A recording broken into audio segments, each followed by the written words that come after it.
두 곳을 봅니다. 로마서 1장 1절부터 4절까지 보고요. 로마서 16장 25절부터 27절까지 보도록 합니다. 먼저 로마서 1장 1절부터 4절 말씀 함께 읽습니다. 예수 그리스도의 종 바울은 사도로 부르심을 받아 하나님의 복음을 위하여 택정함을 입었으니 이 복음은 하나님이 선지자들을 통하여 그의 아들에 관하여 성경에 미리 약속하신 것이라. 그의 아들에 관하여 말하면 육신으로는 다윗의 혈통에서 나셨고 성결의 영으로는 죽은 자들 가운데서 부활하사 능력으로 하나님의 아들로 선포되셨으니 곧 우리 주 예수 그리스도시니라. 아멘.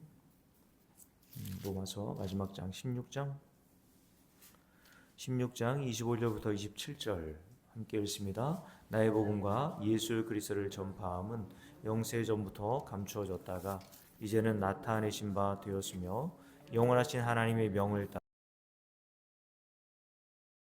믿어 순종하게 하시려고 알게 하신 바 그 신비의 계시를 따라 된 것이니 이 복음으로 너희를 능히 견고하게 하실 지혜로우신 하나님께 예수 그리스도로 말미암아 영광이 세세무궁하도록 있을지어다. 아멘.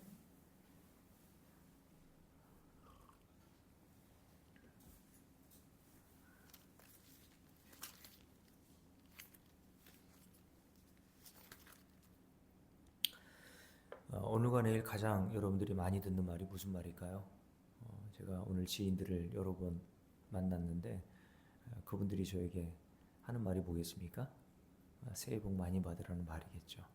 뭐 오늘, 내일 그리고 2026년 1월 초반에는 그런 말을 많이 들을 거라고 생각을 합니다. 또 지금 많은 교회에서 송구영신 예배를 준비하고 또 그렇게 예배를 드리겠죠. 보통은 예전에는 11시 30분에 송구영신 예배를 시작해서 새해가 되는 12시 30분이나 1시까지 예배를 드리곤 했는데 시대가 변하고 또 시골 정서상 11시 30분까지 기다리기가 너무 힘들어서 요즘에는 뭐 9시에 송구영신 예배를 진행하는 교회들도 여러 있더라고요. 근데 아직까지도 우리 지방만 해도 11시 30분을 고수하는 교회들이 있습니다. 그건 뭐 잘못됐다는 건 아니니까요. 그래서 제 후배 목사님이 웬만하면 좀 당겨서 드리고 싶었는데 다른 거는 다 교인들이 목사님 알아서 하라고 다 하더니 송구 영신님만큼은 11시 30분에 꼭 드렸으면 좋겠다 이렇게 이야기를 하더래요. 그래서 왜 그러냐 그랬더니 시간에 대한 아주 또 중요한 생각을 하는 거죠. 새해가 되면 목사님으로부터 안수받는 시간이 있지 않습니까? 대부분의 교회에서 목사님들이 자기 성도들에게 가족별로 나오든지 개인별로 나오라고 해서 머리에다 이제 안수를 해주는 그런 그 기획을 하고 또 실제로 그렇게 하죠. 그러니까 성도들 입장에서는 새해가 되니까 목사님으로부터 안수를 받으면서 어떤 축복의 기원이라든가 이런 걸 받고 싶은 생각을 갖고 있기 때문에 11시 30분에 송구영신 예배를 진행하기를 원한다 이렇게 이야기를 한다고 제가 들었습니다.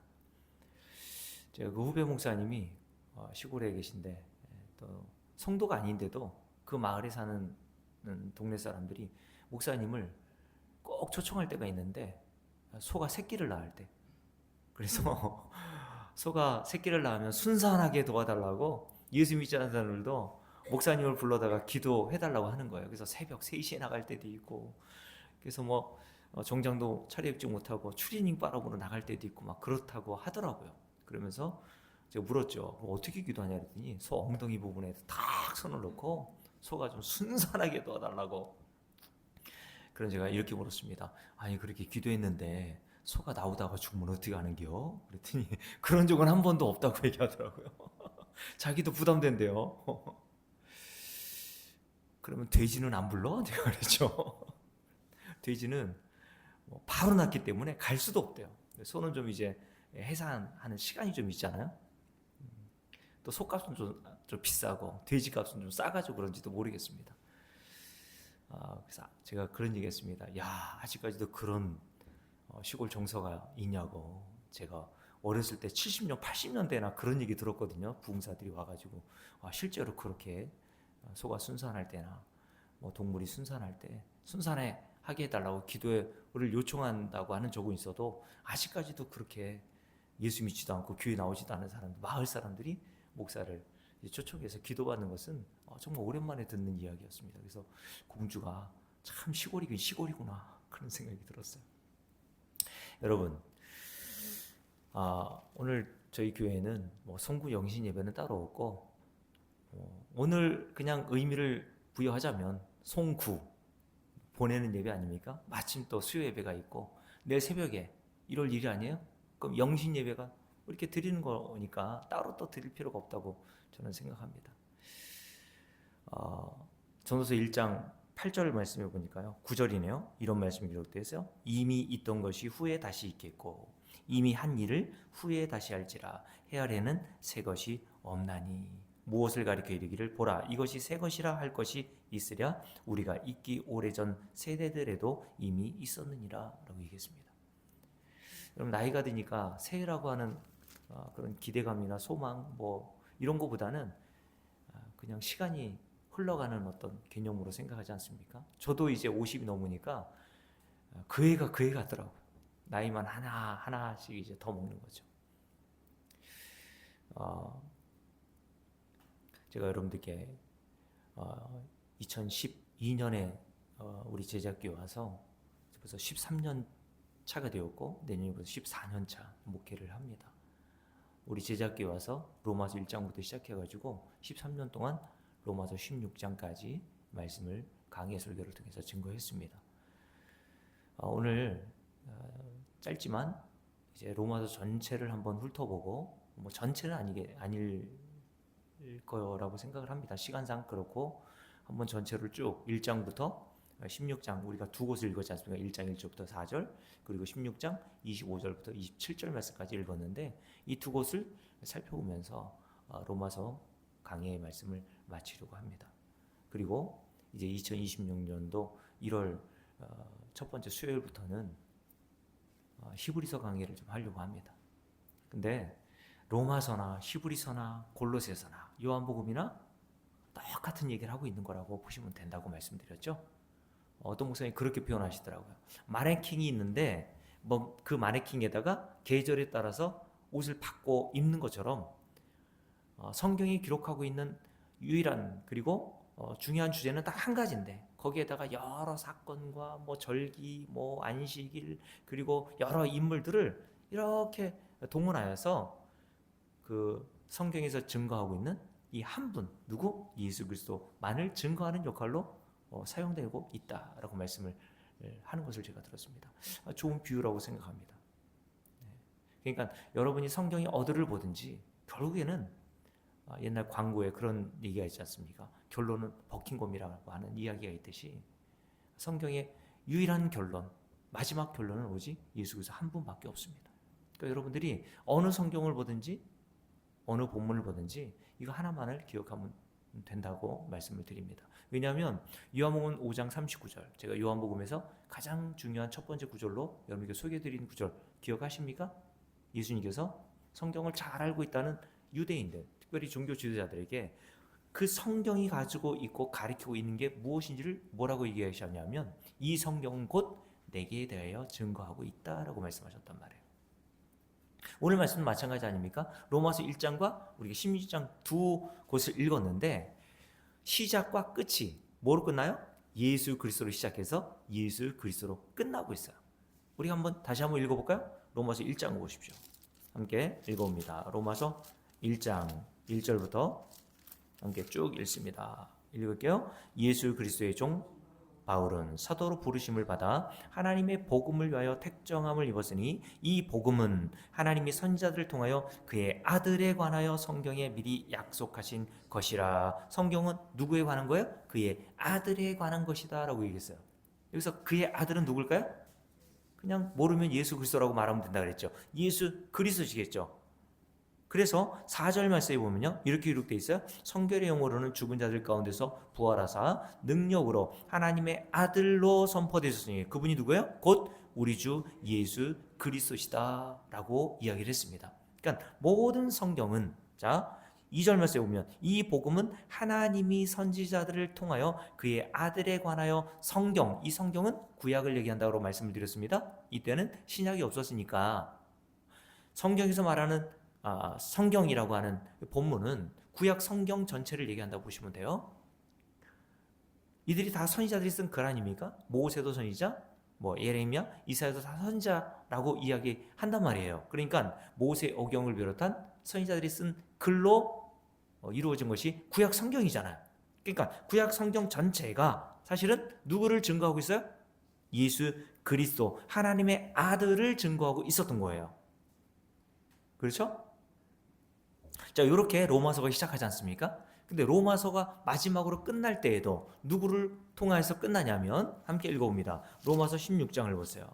자, 우리가 읽었던 본문 로마서 16장 25절입니다. 함께 읽습니다. 나의 복음과 누구? 예수 그리스도를 전파함은 이렇게 끝나죠.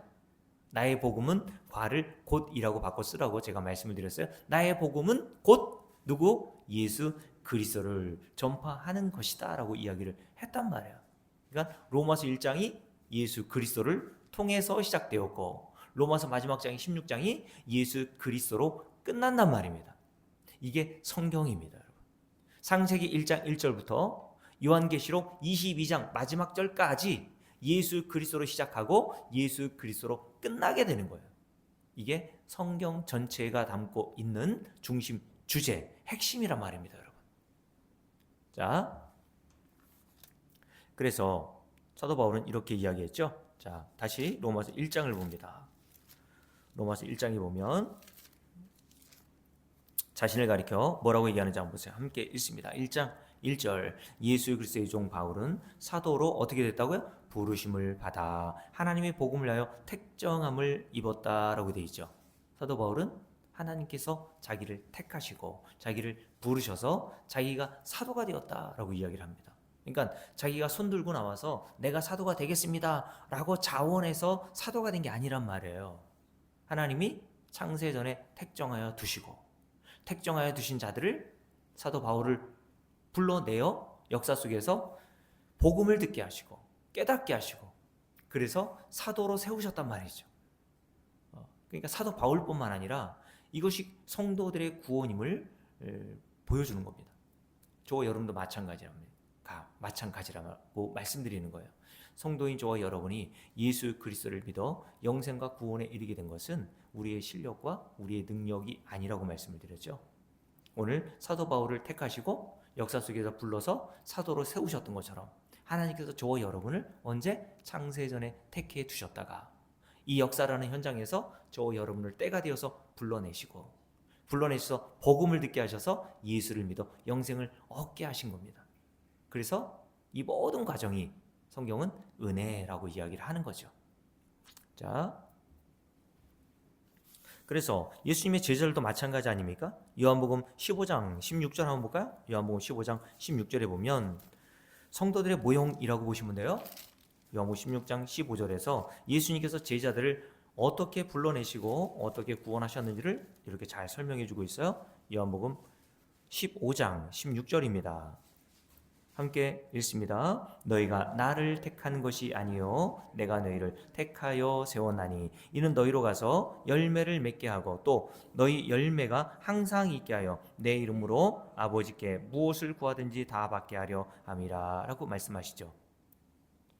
제자들이 예수님을 택한 게 아닙니다. 이 당시에는 제자들이 스승을 택했단 말이에요.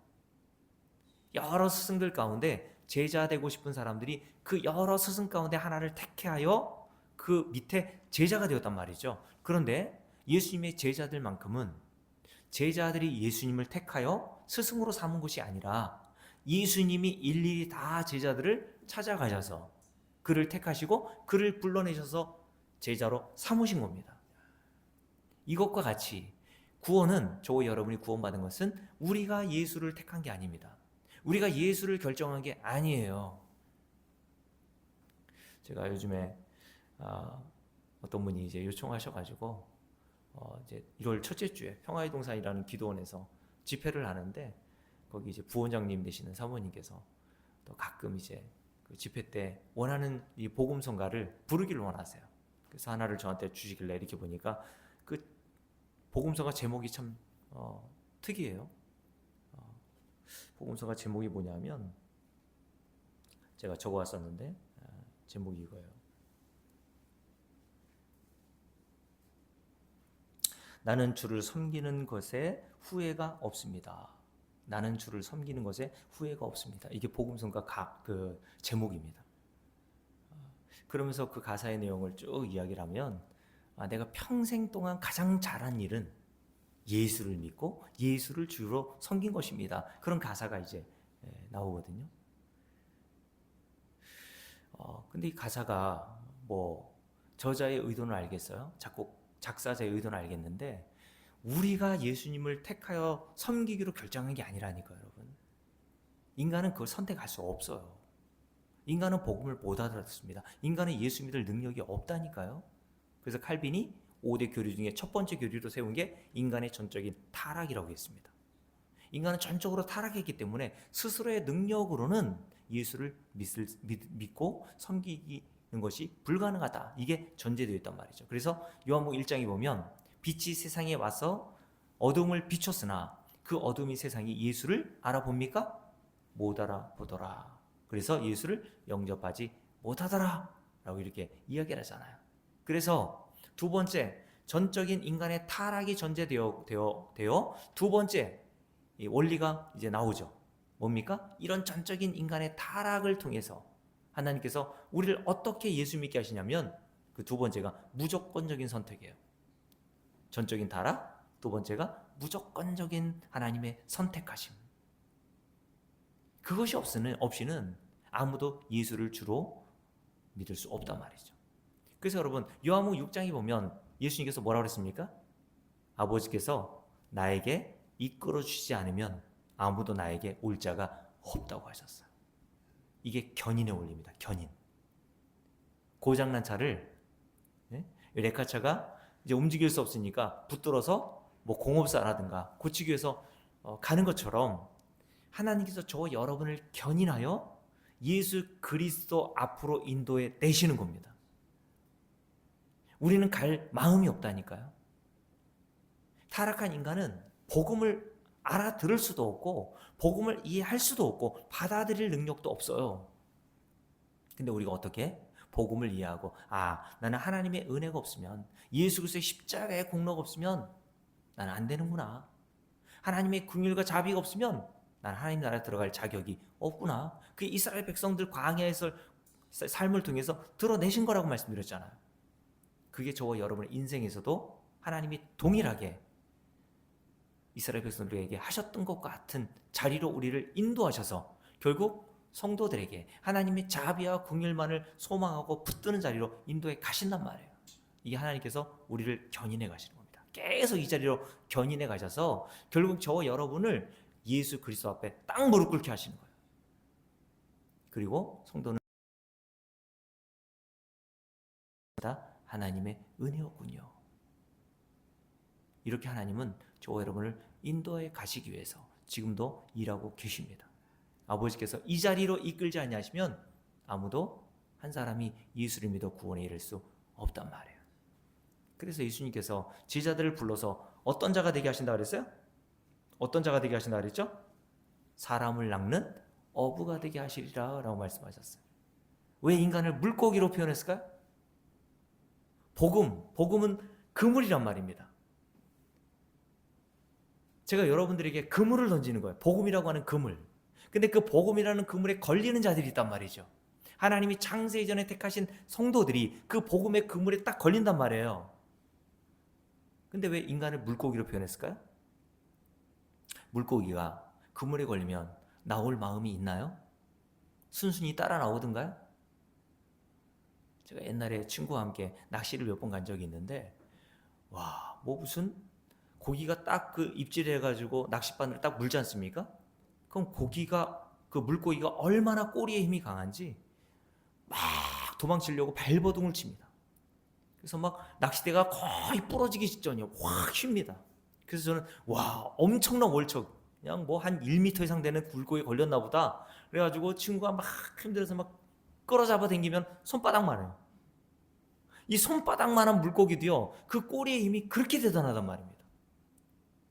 그러니 뭐 팔뚝만한 물고기, 뭐 1m 되는 물고기를 낚아 건져 올린다는 것은 굉장히 어려운 일이라는 거죠. 왜 우리 주님께서 모든 인간을 바닷속에 밑바닥에 사는 물고기로 표현했을까요? 성경에서 바다는 저주의 상징입니다. 그래서 군대 귀신 들린 자를 주님께서 고치시고 난 다음에 그 귀신이 돼지 떼에게 들어가기를 청하죠. 그리고 그 군대 귀신이 돼지 떼에게 들어가자 그 돼지 떼가 어디로 내달려요? 바다로 확 내달려서 다 몰살해버립니다. 그 운명이 누구의 운명이었어요? 귀신 들린 자의 운명이었단 말이에요. 그게 저와 여러분의 운명이었단 말입니다, 여러분. 그래서 성경은 바다를 저주의 상징으로 표현하고 있어요. 그래서 계시록에 보면요, 하나님 나라에는 바다가 없다라고 이야기를 해요. 그러니까 헤엄치는 바다가 아니라 거기에는 어떤 저주가 없다라는 뜻을 말씀하고 있는 것이죠.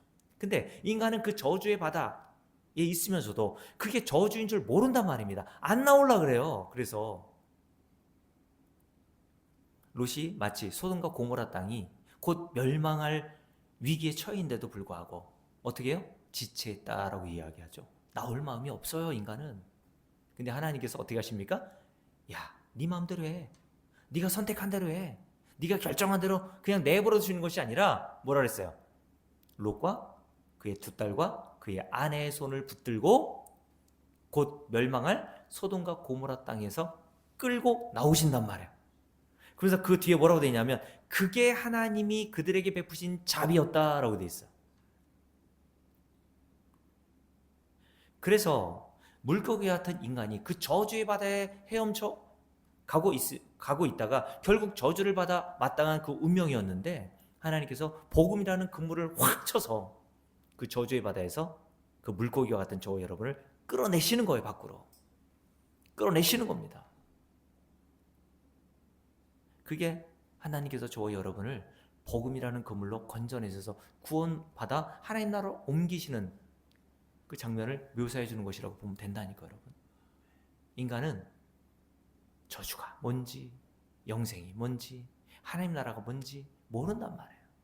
근데 하나님께서 저와 여러분에게 은혜를 베풀어 주셔서 그게 뭔지를 깨닫게 하신단 말이죠. 우리를 매일처럼 이 세상 저주와 같은 이 세상 결국 멸망할 세상 아닙니까? 제가 가끔 그런 표현을 하잖아요. 껌딱지가 바닥에 딱 붙어 있어서 그거 떼기가 얼마나 힘듭니까? 인간이 바로 그렇단 말입니다. 근데 저 여러분을 하나님께서 다루시는데 한 해 한 해 지나가면서 저 여러분을 이 세상에 관심을 가지고 있었던 모든 탐심과 정욕과 욕심으로부터 조금씩 떼어내시는 거예요. 그리고 저와 여러분의 눈을 오늘 새벽에 오신 분은 들으셨죠? 영원한 하나님의 나라, 보이지 않는 영원한 하나님의 나라를 소망하며 살게 하신단 말이죠. 그게 하나님께서 저와 여러분에게 주시는 은혜란 말입니다. 자, 다시요. 오늘 예수님께서 제자들을 택하셔서 부르신 것과 같이 저와 여러분들도 이런 방식으로 구원을 얻었음을 보여줍니다. 그래서 마태복음 8장을 한번 볼까요? 마태복음 8장에 보면 예수님께서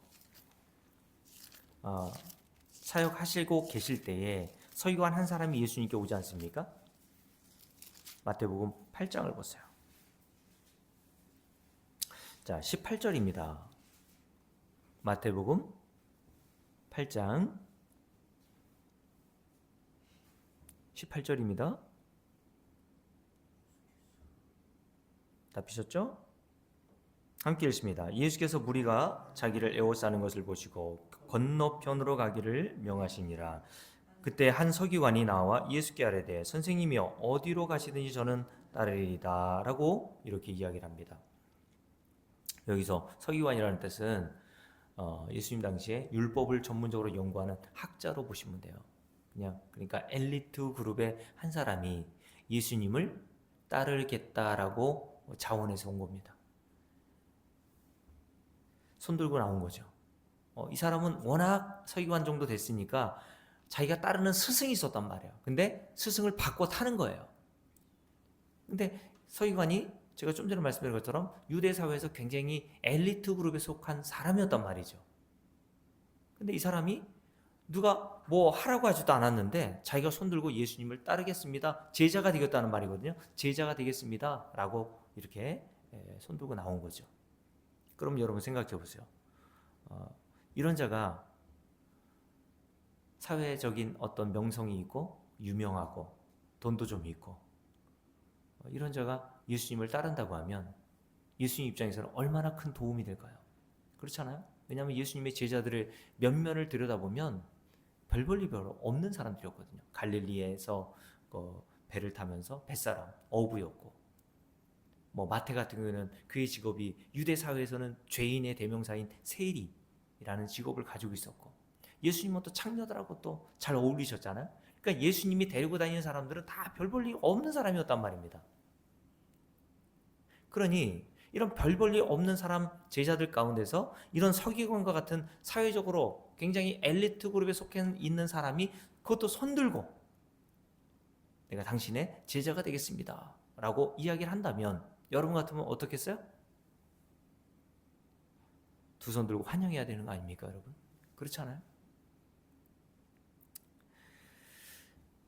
뭐 누구나 다 그런 마음을 가지고 있겠죠. 근데 오늘 우리 주님께서 이 서기관에게 어떤 말 하십니까? 야, 빨리 등록해. 등록증 이렇게 건넨 게 아니라 예수님이 서기관에 이런 말씀하셨단 말이죠.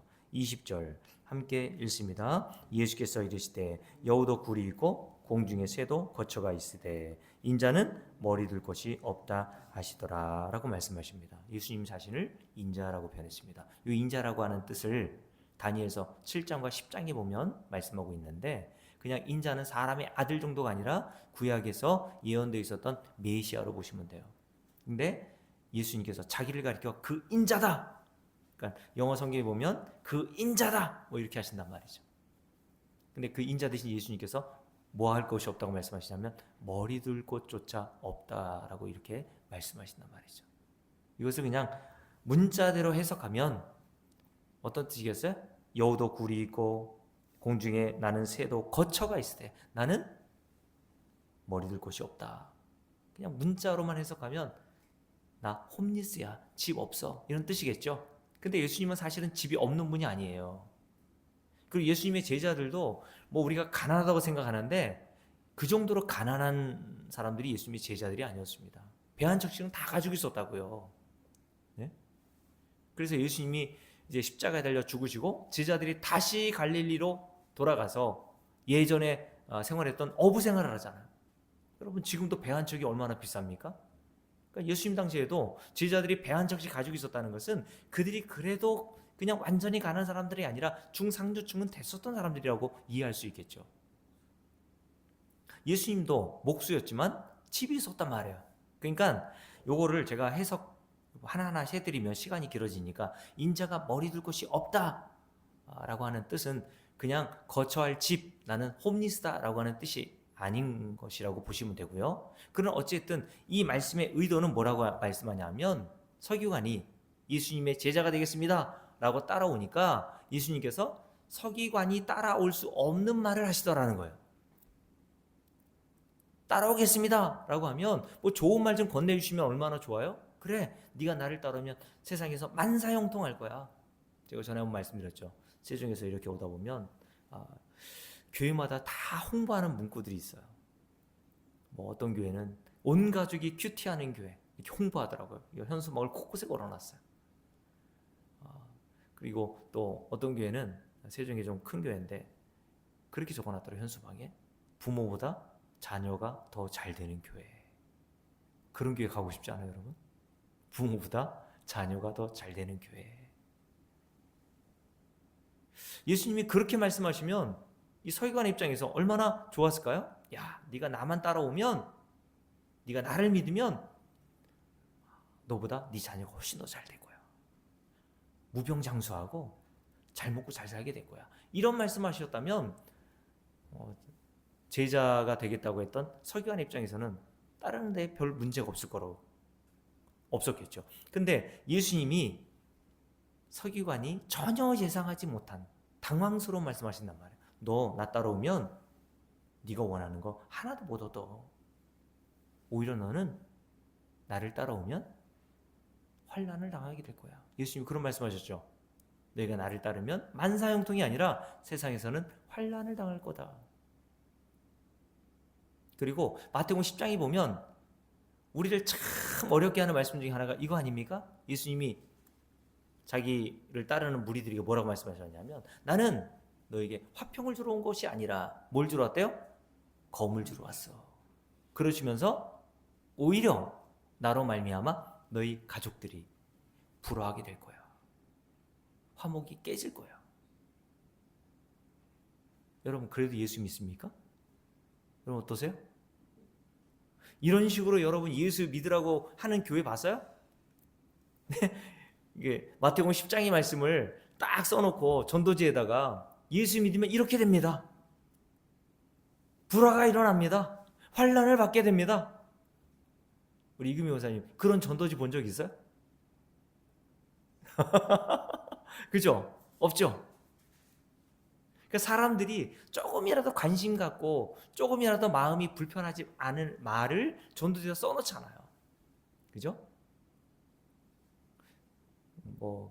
그 구절 중에 하나가 요한복음 3장 16절이죠. 하나님이 세상을 이처럼 사랑하사 독생자를 주셨으니 이는 저를 믿는 자마다 멸망치 않고 구원을 받게 된다.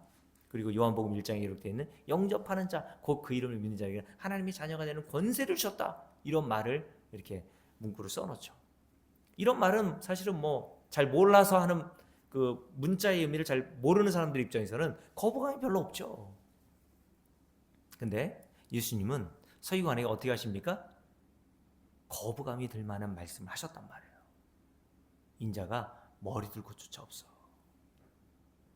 너 그래도 나 따를래? 오늘 성경에 기록되어 있는 말씀에는 서기관이 그 이후에 어떻게 되었는지가 기록되지 않았어요.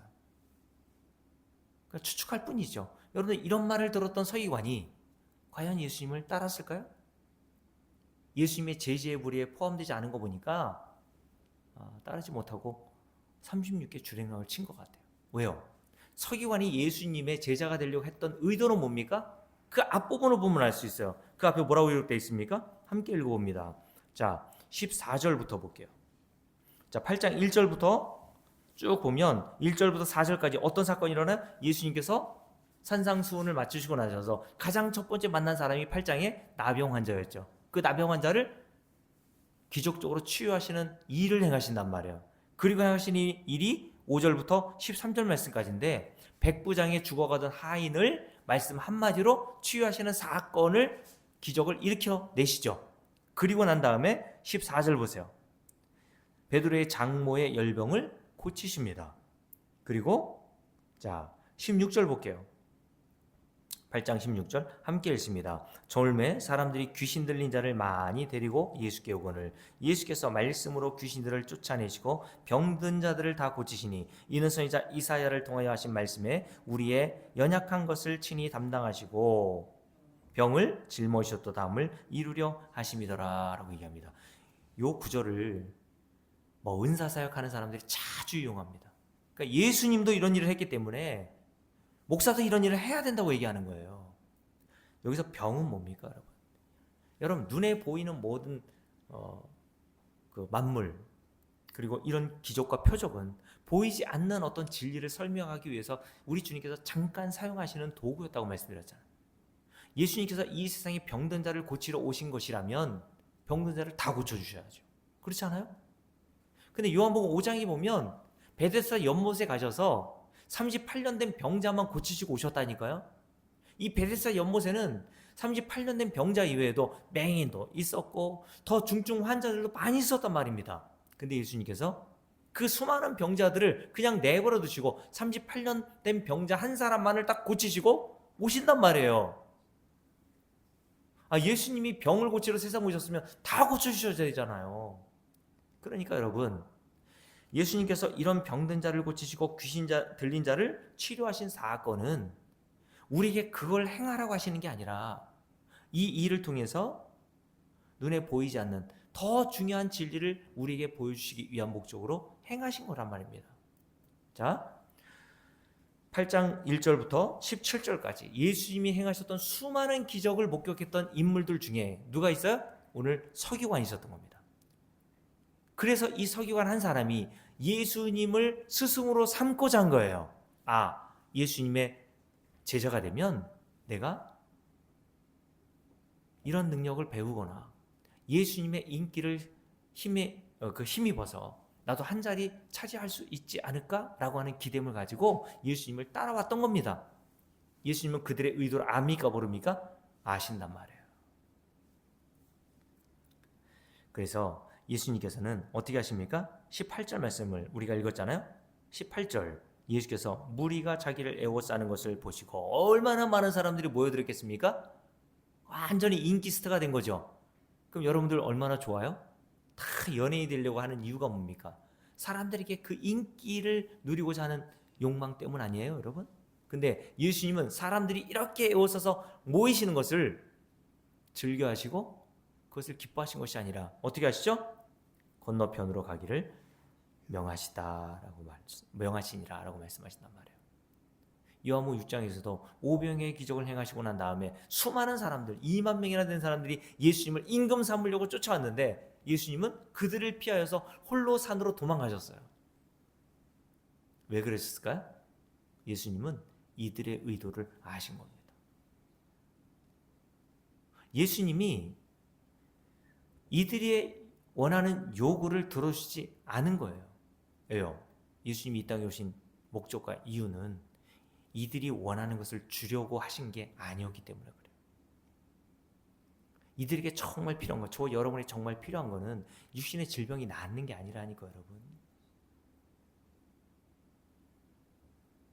그래서 서기관을 주님께서 돌려보내신 거죠. 그 이유 중에 하나가, 가장 중요한 이유가 이겁니다. 아무도 스스로의 선택으로는 예수님을 따를 수 없다는 것을 보여주시는 거예요. 예수님의 제자가 되고 예수를 믿는 것은 내가 선택하는 게 아니라 그랬죠. 요한복음 우리 15장 읽었죠. 너희가 나를 택한 것이 아니요 내가 너희를 택하여 세웠나니. 그러니까 서기관이 손 들고 내가 예수님의 제자 되겠습니다 라고 했더니 예수님이 오히려 그를 돌려보내십니다.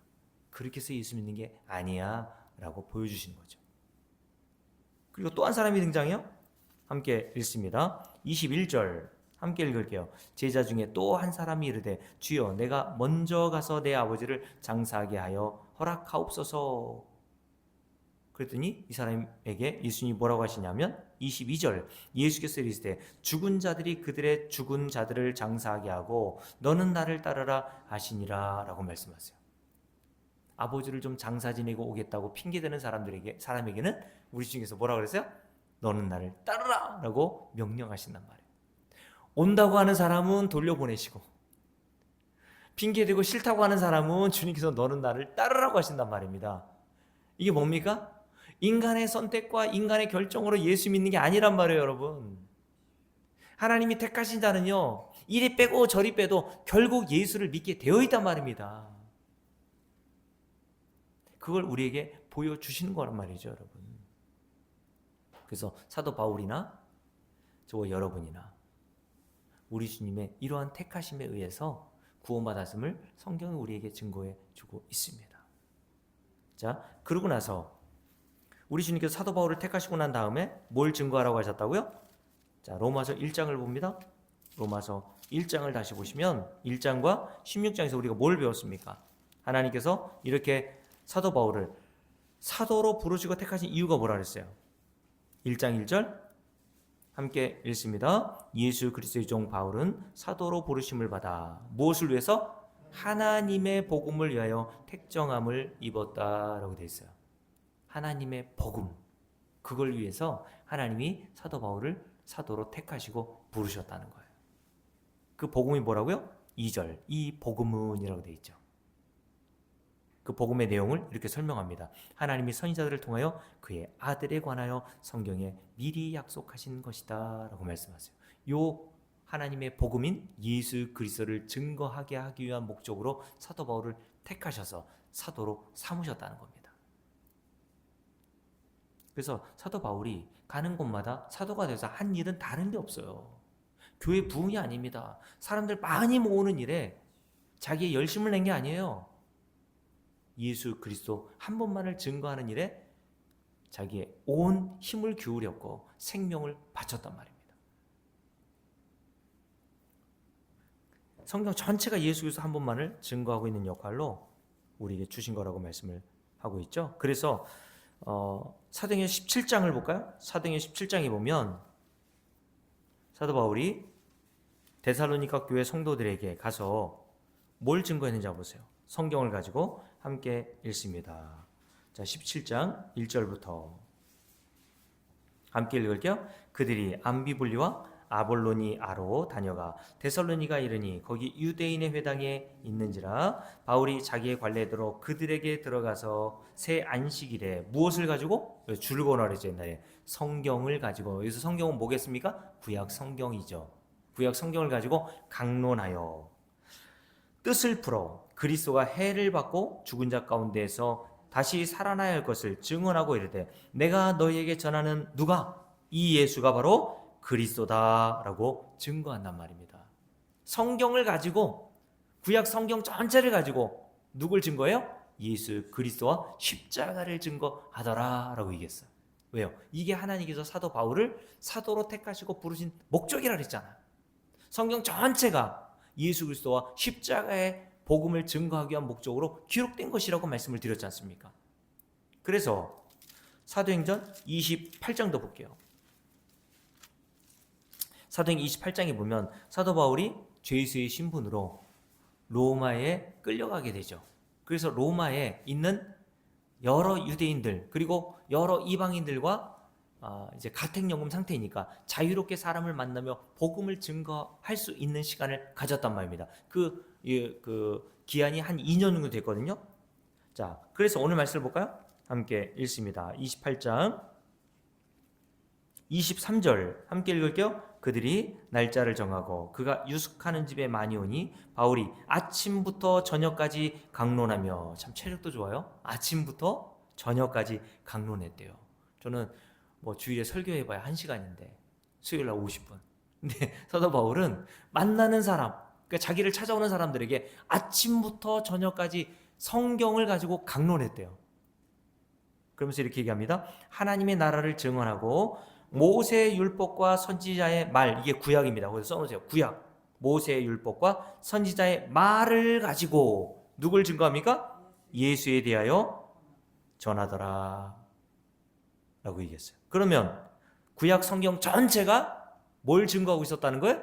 예수 그리스도 한 분만을 증거하고 있었다는 사실을 사도 바울이 하나님의 계시를 통해서 깨달아 알게 되었기에 성경을 가지고 창세기 1장 1절을 가지고도 태초에 하나님이 천지를 창조하시나 이 말씀 하나를 가지고도요 뭘 증거해야 돼요? 예수를 증거하더라.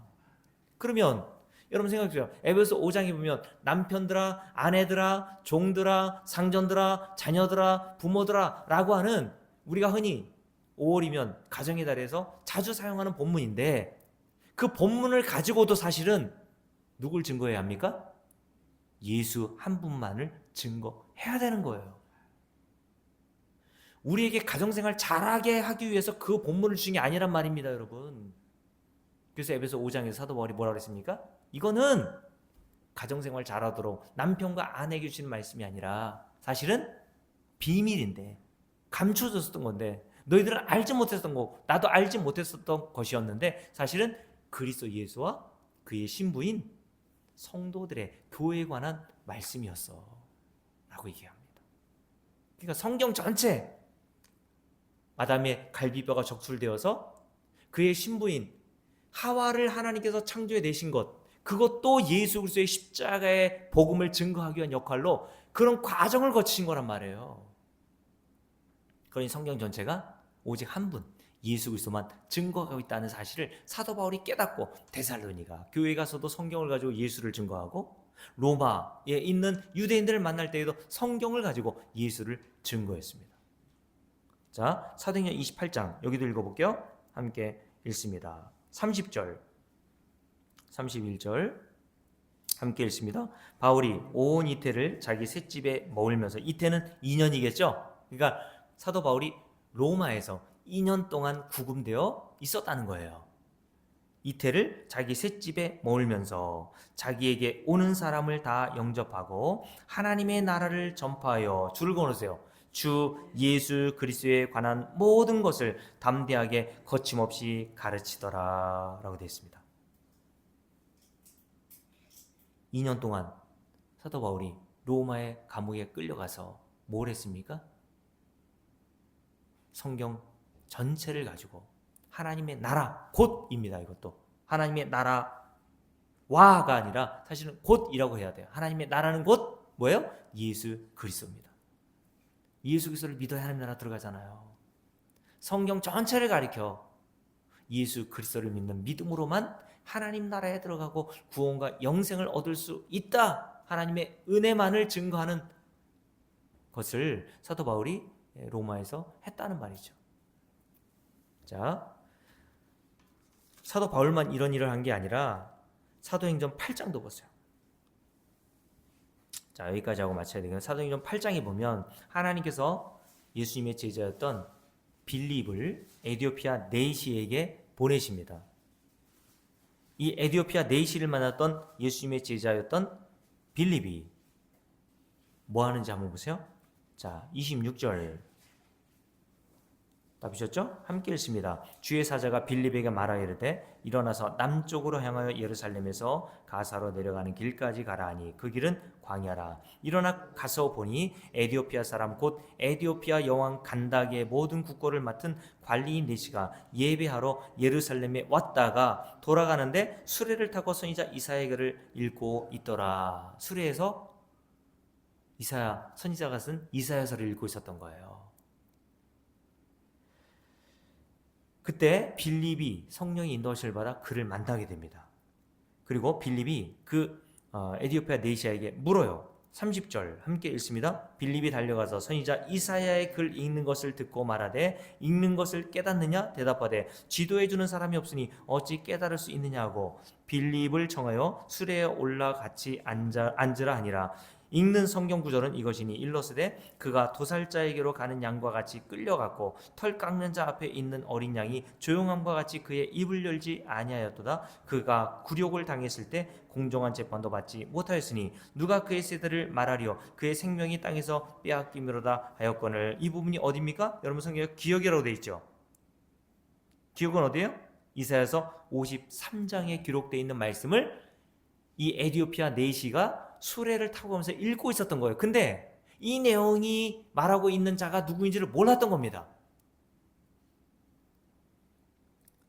그래서 이 에디오피아 네이시가 묻죠. 빌립에게. 이 자가 도대체 누구를 말하는 거냐? 이사야 자신을 말하는 거냐? 아니면 타인이냐? 다른 사람을 얘기하는 거냐? 이렇게 물어요.